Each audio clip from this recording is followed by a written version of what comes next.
The 2/5 is the most common progression in jazz, but it doesn't have to be complicated. In this video, you're going to learn how to handle it with just 2 notes. Hi, I'm Dr. George. I've been playing jazz guitar for 50 years, and for 30 years as a professor, I help students make better music. My mission is to make jazz simpler so that you can start playing real music now.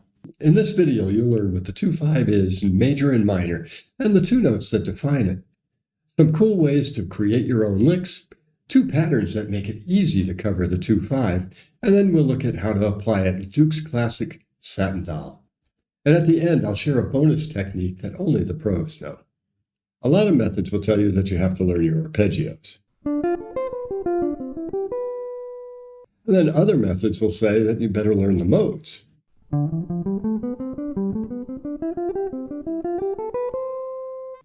But what it really all comes down to in a 2/5 are 2 notes that you already know. First, let's take a look at the 2/5. It's the 2nd and 5th chords in a key.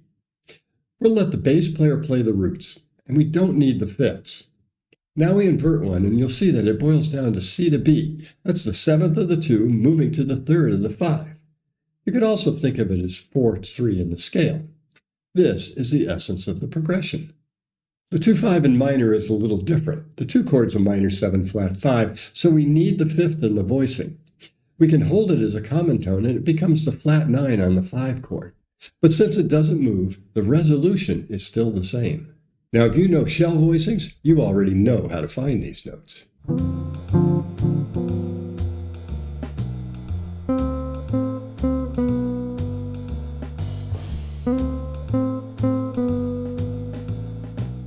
So to make that chord change, all you need is those 2 notes.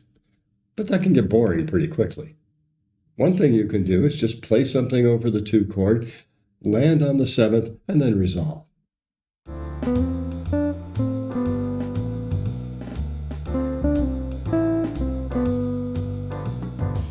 So here are a couple of patterns that make this a little easier. The major scale, starting on the 6th string with the 4th finger, has 1 note that's out of position, and it just so happens that it's the 3rd of the 5 chord.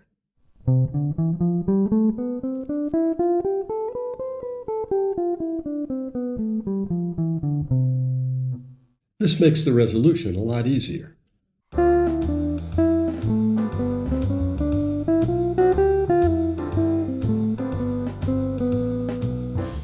Now that works great when the 2 chord has the root on the 5th string. When the root is on the 6th string, we use another pattern that'll look pretty familiar, the minor pentatonic scale.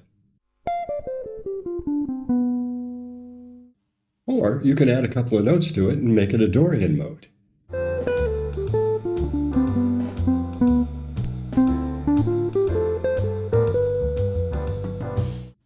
We can also delay the resolution using some chromatic approaches. One is the enclosure.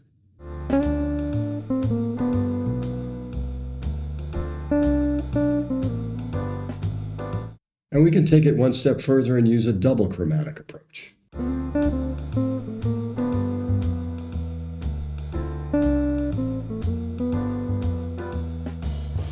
So now we know how to get there, but where are we going? Often the 2/5 will just stand alone, but the most common resolution is to the tonic chord, 1, either in major or minor. It's going to be the ending of virtually every song. Now the root movement is down a 5th, so the 7th just resolves down to the 3rd.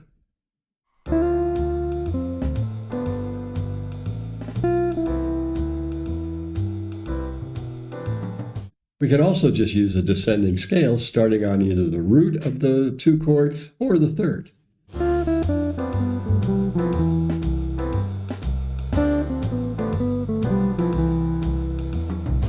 And by using octave displacement, we create a pretty cool lick that works in both major and minor.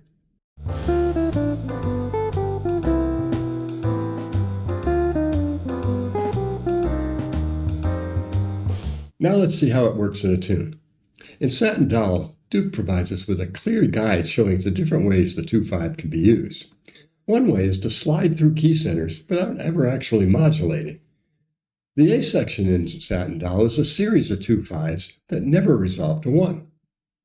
So one way to look at it is that it's a 2/5 in the key of C, followed by a 2/5 in the key of D, then a 2-5 in the key of G, and finally a 2-5 in the key of G flat before going to C.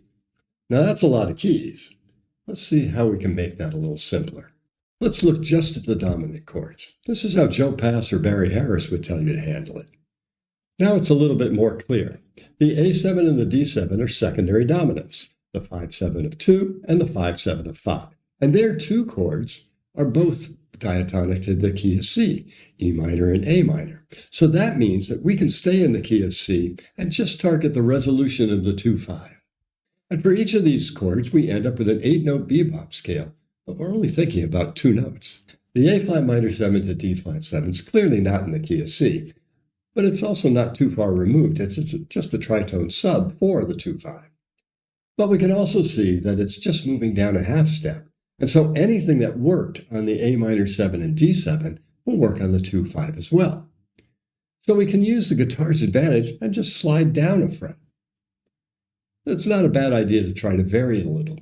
That's what Joe did in his recording of Satin Doll.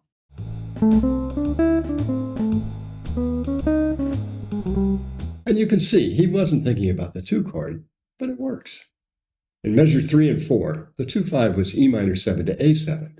That's the 5-7 of 2, but it actually resolved to 5-7 of 5. So we stayed in the key of C and just added the C sharp. But in the first ending, there's also a 5-7 of 2, but this time it goes to 2. So here, Duke used the minor 2-5, E minor 7 flat 5 to A7 flat 9. Now the resolution of the 7th is the same, but adding the B flat is a good idea here too. A variation on the octave displacement lick can work pretty well here too.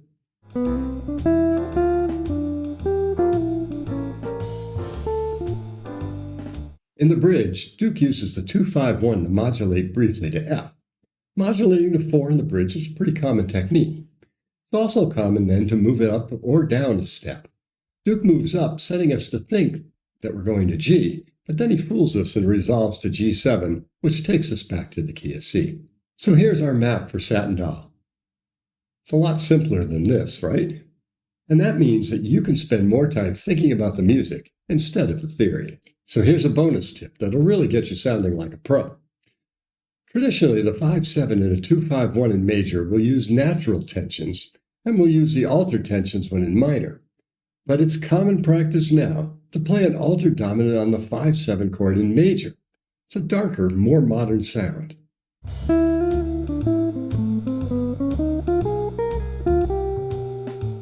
So a long time ago, I asked Johnny Smith how he handled the altered dominant.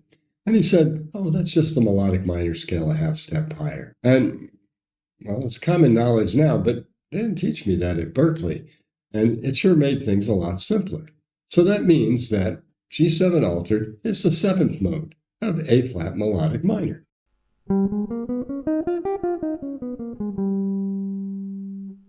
But it gets even more interesting.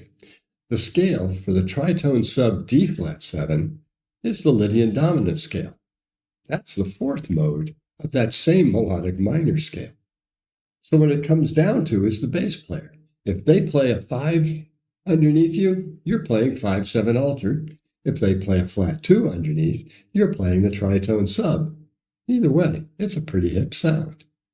Now, there are a lot of other ways to handle the 2-5, but these will get you started and make it so that you can play tunes that have shifting key centers and modulations.